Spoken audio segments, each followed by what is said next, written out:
Do we really want a preemptive world war with Russia? By F. William Engdahl, NEO, on Information Clearinghouse, November 25, 2015. Washington continues making an international fool of herself by her inability to effectively counter the impression around the world that Russia, spending less than 10% of the Pentagon annually on defense, has managed to do more against ISIS in Syria in 6 weeks than the mighty U.S. Air Force bombing campaign has done in almost a year and a half.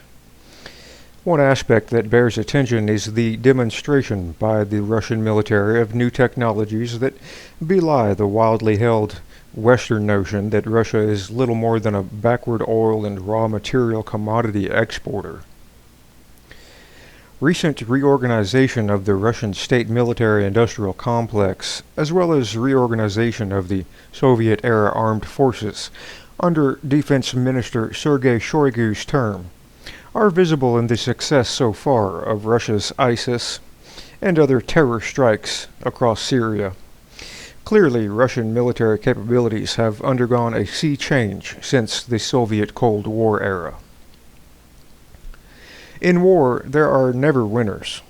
Yet Russia has been in an unwanted war with Washington de facto since the George W. Bush administration announced its lunatic plan to place what they euphemistically term ballistic missile defense missiles and advanced radar in Poland, Czech Republic, Romania, and Turkey after 2007.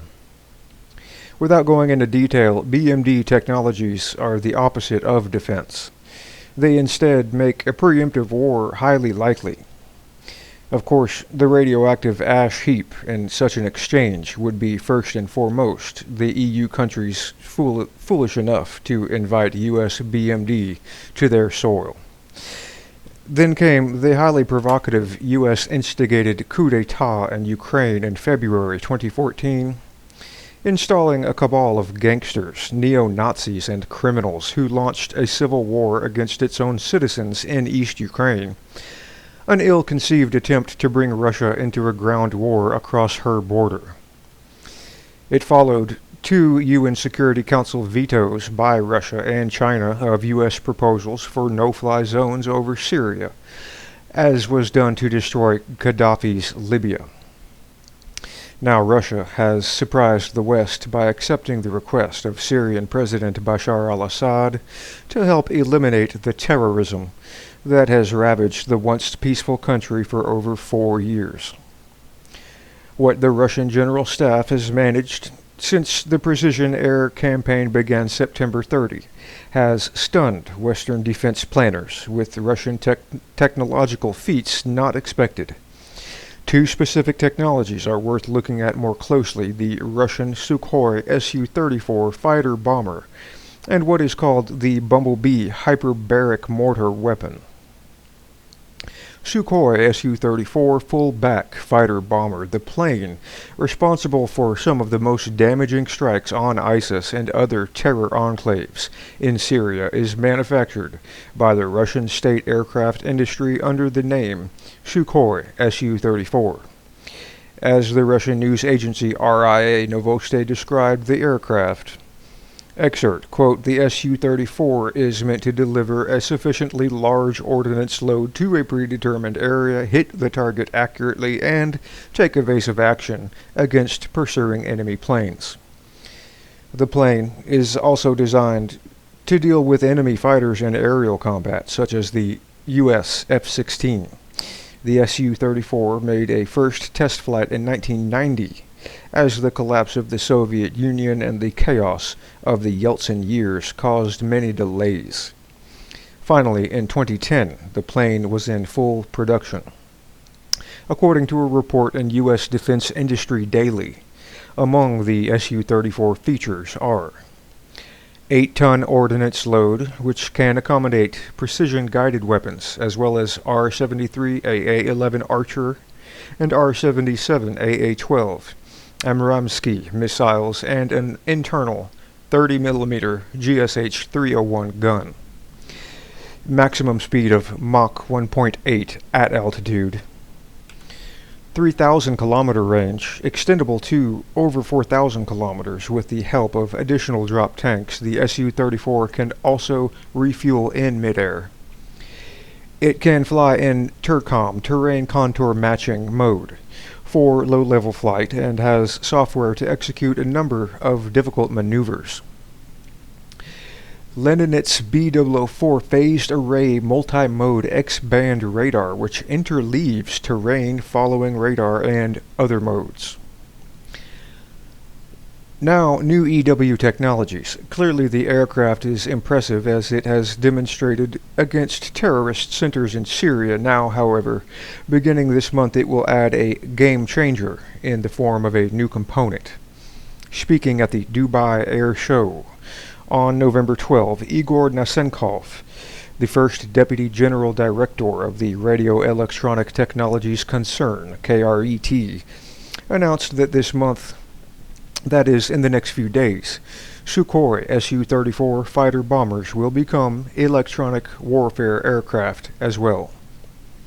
Nasenkov explained that the new Kabynie aircraft electronic countermeasures ECM systems installed on the wingtips will give the Su-34 jets electronic warfare capabilities to launch effective electronic countermeasures against radar systems, anti-aircraft missile systems, and airborne early warning and control aircraft.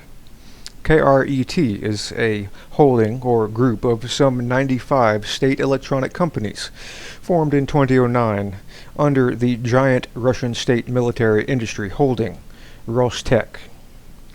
Russia's advances in what is euphemistically termed in military jargon electronic countermeasures, or ECM, is causing some sleepless nights for the U.S. Pentagon top brass, to be sure.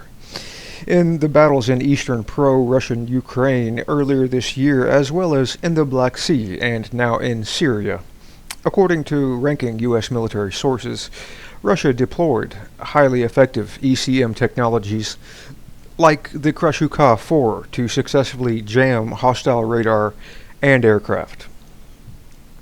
Lieutenant General Ben Hodges, commander of U.S. Army Europe, USAREUR, describes Russian ECM capabilities used in Ukraine as, quote, eye-watering, suggesting some U.S. and NATO officers are more than slightly disturbed by what they see. Ronald Pontius, deputy to Army Cyber Command's Chief Lieutenant General Edward Cardon, told a conference in October that, quote, you can't but come to the conclusion that we're not making progress at the pace the threat demands. In short, Pentagon planners have been caught flat-footed for all the trillions of wasted U.S. taxpayer dollars in recent years thrown at the U.S. military industry.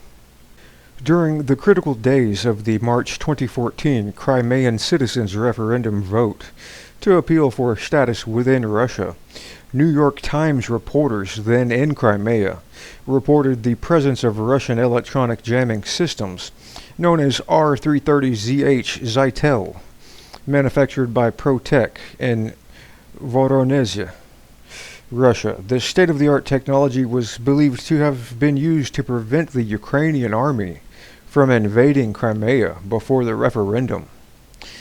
Russian forces in Crimea, where Russia had a legal basing agreement with Kiev, reportedly were able to block all communication of Kiev military forces, preventing a Crimean bloodbath. Washington was stunned.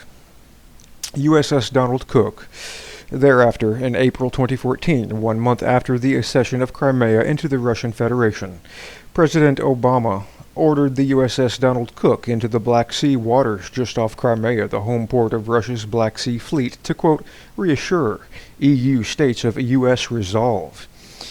Donald Cook was no ordinary guided missile destroyer. It had been refitted to be one of 4 ships as part of Washington's Aegis ballistic missile defense system, aimed at Russia's nuclear arsenal. USS Donald Cook boldly entered the Black Sea on April 8, heading to Russian territorial waters.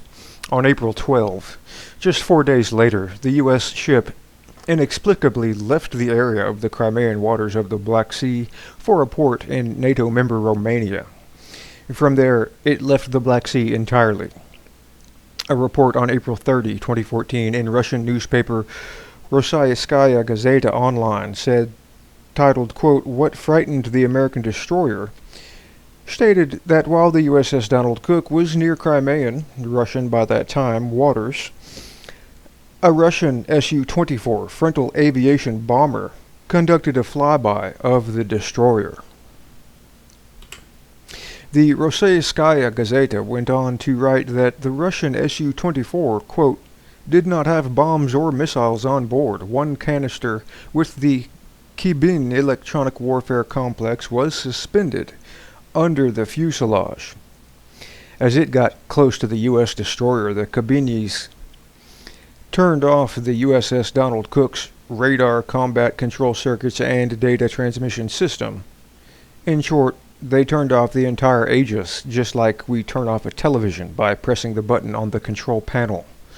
After this, the Su-24 simulated a missile launch at the blind and deaf ship. Later, it happened once again, and again, a total of 12 times. While the U.S. Army denied the incident as Russian propaganda, the fact is that USS Donald Cook never approached Russian Black Sea waters again. Nor did NATO ships that replaced it in the Black Sea. A report in 2015 by the U.S. Navy's Foreign Military Studies Office assessed that Russia, quote, "does indeed possess a growing EW capability, and the political and military leadership understand the importance their growing ability to blind or disrupt digital communications might help level the playing field when fighting against a superior conventional foe. Now new Russian Kibini electronic countermeasure systems are being installed on the wingtips of Russia's Sukhoi Su-34 fighter bombers going after ISIS in Syria. Killer bumblebees, a second highly advanced new Russian military technology that's raising more than eyebrows in U.S. Defense Secretary Ash Carter's Pentagon, is Russia's new bumblebee, which Russia's military classifies as a flamethrower. In reality, it is a highly advanced thermobaric weapon which launches a warhead that uses a combination of an explosive charge and highly combustible fuel.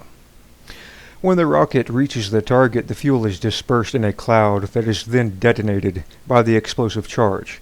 The U.S. military experts, recently asked by the U.S. scientific and engineering magazine Popular Mechanics to evaluate the bumblebee, stated that, quote, "the resulting explosion is devastating, radiating a shockwave and fireball up to 6 or 7 meters in diameter." The U.S. experts noted that the bumblebee is, quote, "especially useful against troops in bunkers, trenches, and even armored vehicles, as the dispersing gas can enter small spaces and allow the fireball to expand inside. Thermobarics are particularly devastating to buildings. A thermobaric round entering a structure can literally blow up the building from within with overpressure." Status 6. We don't go into yet another new highly secret Russian military technology recently subject of a Russian TV report beyond a brief mention. As little is known, it is indicative of what is being developed as Russia prepares for the unthinkable from Washington. The Ocean Multi-Purpose System Status 6 is a new Russian nuclear submarine weapons system designed to bypass NATO radars and existing missile defense systems, while causing heavy damage to, quote, "important economic facilities along the enemy's coastal regions." Reportedly, the Status 6 will cause what the Russian military terms assured unacceptable damage to an adversary force. They state that its detonation, quote, "in the area of the enemy coast, say New York or Boston or Washington, would result in, quote, extensive zones of radioactive contamination.